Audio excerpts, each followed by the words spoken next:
Mwaramutse abandi nabo mwiriwe nizere ko meze neza aho muherereye hose kaze muri baho ibiganiro mutegurirwa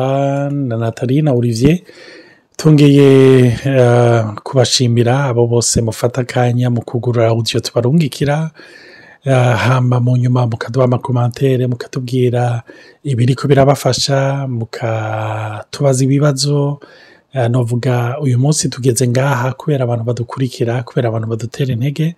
turashimira n'abantu batandukanye bapartager amavideo tugira canke aya audio uyu munsi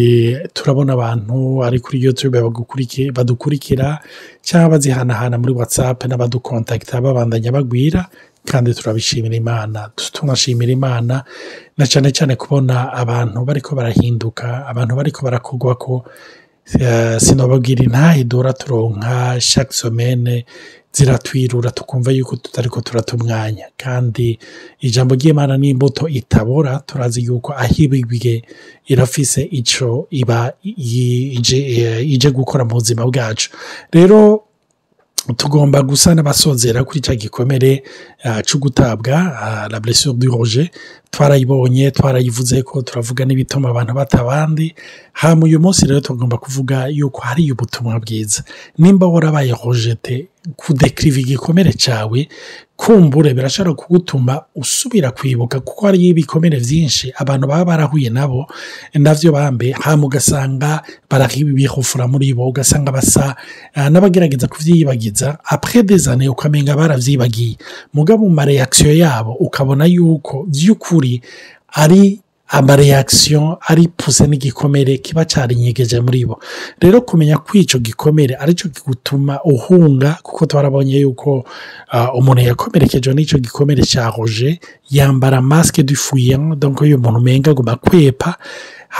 kubimenya nivyo biragufasha ariko vyo hagarikira ngaho novuga yuko nta nkuru nziza yo birimo rero bice mu ijambo ry'Imana turagomba kubirura abantu bose babaye rejete kandi nizera yuko abantu bose batumviriza nta muntu ataraba rejete mu buzima bwiwe nagomba ndabahe Nathalie abaramutse hama tubandanye ndabaramukije nongeye kubashimira kandi nukuri turashimira Imana ku bantu benshi bamaze iminsi badushingira intahe nukuri biraturemesha bikatwereka yuko tutihenze nongeye no kuremesha umuntu wese nkuko bivuze nta muntu umwe atigeze abakorejete kandi si ikintu gihagarikira umunsi watahuye ico gikomere ca Roger uko biri kose hari ibintu byinshi ucamwo utumva rimwe wisanta rejete atari ivyo rimwe mugasanga wisanta rejete ari vyo ariko igikenewe nuko utahura ko Imana ari yo nzima ari yo yonyene twadushoye guhanga amaso ndakunda cyane ijambo riri muri Deutéronome chapitre 31 verset 8 rivuga riti l'Éternel marchera lui-même devant toi il sera lui-même avec toi il ne te délaissera point il ne t'abandonnera point ne crains pas et ne t'effraie point nibaza kuri ino jambo kenshi yitwa turariraba twama twibaza yuko iziduhanagura ivya kera n'ivyakuba ariko n'ivyo muri kazoza yatuje ibintu bitudatahura bitumvikana canke twishira mu mutego bivanye n'ivyo twizera ariko ugaca usanga Imana irashobora kutuproteja biciye muco yaduteguriye donc ijambo ry'Imana riri efficace yaba muri kahise muri kubu no muri kazoza sinzi ico wovuga kuvyerekeye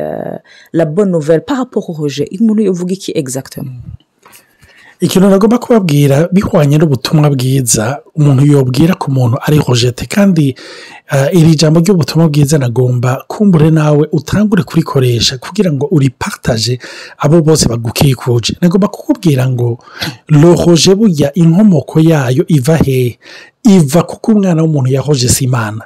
intango naho yahereye umwana w'umuntu yaravuze ati sinkeneye Imana arayihojeta ribone Adamu na Eva kandi gushika uyu munsi twebwe abuzukuru biwe mu buryo bumwe cyangwa ubundi turafise ingene duhojeta Imana tukagerageza ikibanza cayo tukakiramplaza n'ikindi kintu kumbure bamwe n'abavyeyi canke n'abana canke n'ubugeni canke n'amazu canke n'amahera canke n'ubuzi canke ni promotion ico cose wibaza ngo nubaronka nibo gishiramwo canke nibo gishikira yuko uzoba uronse umunezero ni kuvuga c'est une façon umenga uriko urupusa imana uriko urayegezayo. ariko nagomba kukubwira ubutumwa bwiza buhera mu gutahura yuko hirya y'imana iminsi yose n'ivyaremwe vyose bizokurojeta. nagomba nsubiremo, iyo warojese imana mu buryo bumwe canke ubundi nawe urabahojete n'ivyo yaremye vyose. nico gituma rero kuva Adamu na Eva bacumura, ni ukuvuga bamaze kwentroniza, navuga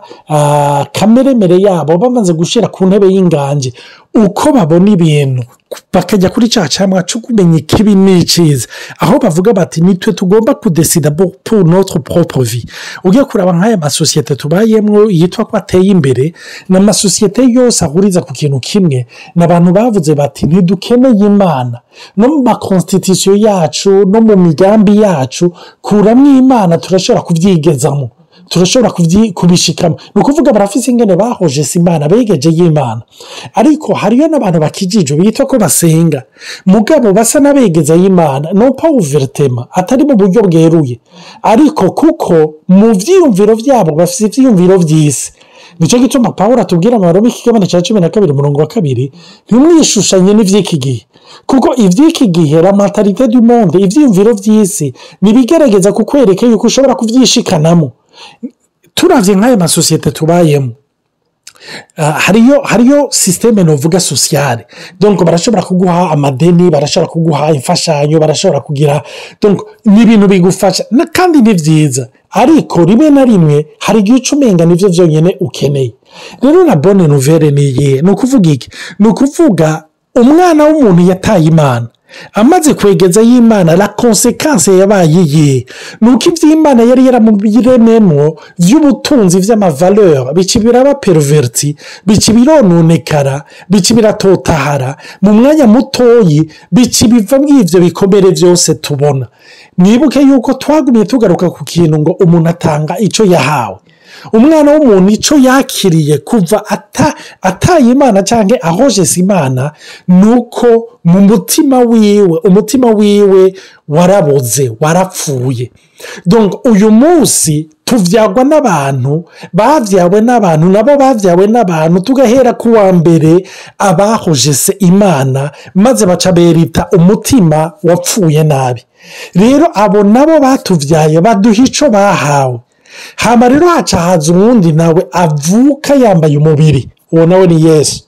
uwo nawe nta kindi yakoze atari uko amarongorwa n'imana, yumvira imana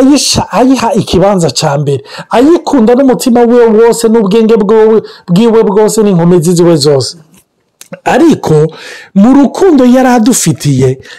aca afata ikibanza cacu. uwo rero qui a toujours vécu iminsi yose, novuga muri volonté parfaite, mu bugombe bushitse n'imana, acaba nawe rojete n'abantu,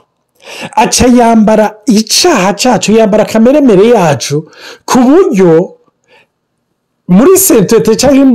mu bweranda canke mu kwera kw'imana asa n'ubaye rojete. kuko wibuka ariko umusaraba yavuze ngo data umebeshejwe niki. rirya sengesho Yesu yarigize kugira ngo je nawe ntidusubire mu kanwa kacu kwa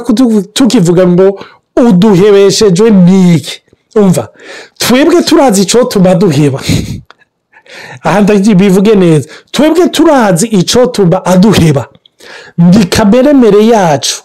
ni inyifato yacu, ni imvugo yacu, ni ibikorwa vyacu vyanduye. hariyo ibintu vyinshi vyotuma imana idutera akagere, ariko utari gutera akagere kuko ibikorwa vyiwe vyari bitunganye, yarembeye yambara ugutegwa akagere twari tumerita, kugira ngo tuje mu gishingo ciwe dushobore kuba accepté pleinement. ndafise ikibazo none nk'abantu usanga nko muri eglise, kuko tweze kuvuga ko hariho nk'abantu bavuga bati vy'ukuri nakomereke muri eglise kurusha ahandi, bigenda gute canke umuntu yo vyifatamwo gute kugire ntiyakira uku gukomereka, bijanye yuko muri eglise peut-être batamwumva, bataramutahura, fata nk'umukorehike abona ko yokora ukuntu kunaka, kandi jusqu'à preuve du contraire bishobora kuba ivyo canke bitari ivyo, jusqu'à ce que peut-être imana imufasha ngo atahure. umuntu yo kwigenza gute canke iyo bonne nouvelle yomufasha gute kubaho mu mahoro adakomerekejwe n'abo byitwa ko apana ko bari bafatanyije urugendo kuko hari abantu benshi baba bakomeretse ko bamushigiki canke batari muri muciyumviro cyo kumukomeretsa by'ukuri. Urumva iminsi yose hariyo ikintu ukunda gukoresha ukunda kuvuga wakivuze kenshi ukunda kugisubiramo uri kuravuga uti iyo umuntu agwaye hariya kuvoma isako ntabwo kuvoma isako kuko kwanza akuvoma isako kuko arembye iminsi yose iyo wamenye ubu butumwa bwiza umenya yuko umutima w'umuntu urwaye iyi niyo ngorane itugora umutima w'umuntu uragwaye umutima w'umuntu uragwaye nicyo gituma Yesu yaje kuwukuramo rero ukijijwe Yesu yarakuyemo wa mutima ariko umushaha wiwe muribuka yuko twakoze ibiganiro tuvuga ku umushaha wiwe warabaye deforme ufise systeme yo kwiyumvira yize rero nagomba kubwira umuntu wese ariko aratumva umuntu wese akurojeta nuko mu mutwe wiwe yumva yuko nawe hariyo hoje y'Imana ikimuriko nicyo gituma uwumva yuko ari accepte pleinement nta muntu atakira wese nicyo gituma Yesu yavuga ariko arabwira abariko baramwumviriza bakabaskandariza bakavuga bati yegeye kubajyavyaha yegeye kubatoza kore akababwira ati erega umuganga cyangwa umugwayi cyangwa umuganga ntajya kuraba abakomeye ariko arondera abagwayi kubera iki Jésus aho yarari il se sentait pleinement accepté par le Père yari yumva yuko yakiriwe na data yemewe na data kunzo na data naho rero ubutumwa bwiza buvuga ngo kuko abantu rimwe na rimwe twaravuze yuko bashobora kumva yuko bari rejeté kandi ari perception yabo gusa kandi atari byo donc nukuvuga iyo perception ikizoyikuramo ni kimwe ni revelation y'urukundo rw'Imana ni revelation y'uko Yesu yatawe kugira ngo wakirwe mbega Yesu yakoze iki kugira atabwe nta na kimwe mbega wewe n'igikukora kugira ngo wakirwe nta na kimwe gusa no kwizera ukavuga ukundembeye ndavyakiriye nicyo gituma rero nagomba kukubwira ni waje mwishegera kumva umuntu aragutaye mwene data umve ntibihutire kubabara ahubwo garo kuvuga uti uyu muntu hariyo facete nawe acumva ko atawe kuko nicyo ari karama arikana icyo ari karaviva muri jewe nicyo gituma rero nagomba kubabwira bugishengero imigenderanire tugirana na bene data niyo thermometre twereka icyo twizera plus wizera kuri accept utabibereye plus wa accept umuntu wese atabibereye donc la bonne nouvelle ni iyi utarabereye kuba rejeté yarabaye rejeté kugira ngo warabereye kuba rejeté abe accept donc rero kugira umuntu kuko ari gumva yamara bigumbaguma bibinga hari gihe biba soit frontal canke ntibibe byo kugira utahure yuko wizera canke utizera c'est la perception y'akababaro ufise muri iyo situation soit turababara cana bisigura ko utizera Imana yuko yakwakiriye totalement canke naho canke uhanga amaso umwana w'umuntu c'est ça donc kuko nico gice gituma donc ijambo ry'Imana yatubwira ngo protège ton cœur plus que toute autre chose car de lui viennent les sources de la vie bisigura ko igihe cyose ubabajwe na mwene data muri eglise yaba byaba ku mpamvu z'ukuri canke ku mpamvu wibaza ko zo ari z'ukuri atarizo bisigura ko wizeye utariwe bisigura yuko wizeye umwana w'Imana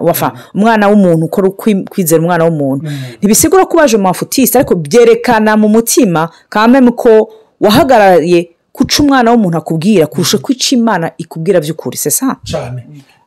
nibuke Yesu ugiye kurabana cyane nko mu butumwa bwiza bwa Yohana turabona yuko bahagaze rimwe na rimwe bakamwitabiriza buru ahandi bakamwita bakapinga bati nimba yaragutumye nugira icyo ukoze nugira igitangaza yaguma agaruka ariko aravuga ati hariyo ubunshingira intahe n'umwe nicyo gituma nagomba kukubwira chaque fois uzorondera muri bene data l'acceptation utararonka kuri data peu importe acceptation boguha ntizo kwigera igukombla nicyo kintu twigera kuvuga iyo tugiye gusuma duhaze usanga utagura ibintu biri superflu, usanga ugura ibintu biri essentiel, usanga ukeneye. Ni nk'umuntu yoza haze yafunguye neza maze ukamubwira uti sindaguha aka gato, urashobora kuvuga uti yo kasa neza, ariko uravuga uti sawa, ariko n'ubundi sinzi ko nari kuronka ikibanza ndayishiramo. Ariko iyo udahaze completely, ikintu kiba ni iki, tuvuge urashonje gose, n'uwo kwima amazi wumva yuko ibara riguye.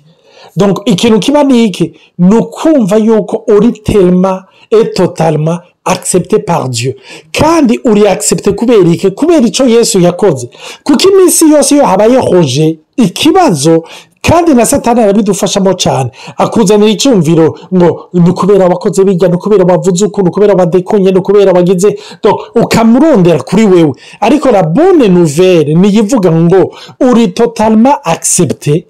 nubwo utarubibereye, kubera uwarabereye kuba accepté yemeye kuba rejeté kugira ngo uje mfate ikibanza ciwe maze nshobore kuruhukira muri we. Nubwo butumwa bwiza, nico gituma nagomba kubabwira ijambo ry'Imana riratubwira nko muri Yesaya ikigabane ca 41:10 ngo ntutinye kuko ndi kumwe nawe, ngo ne promets pas de regards inquiets, ngo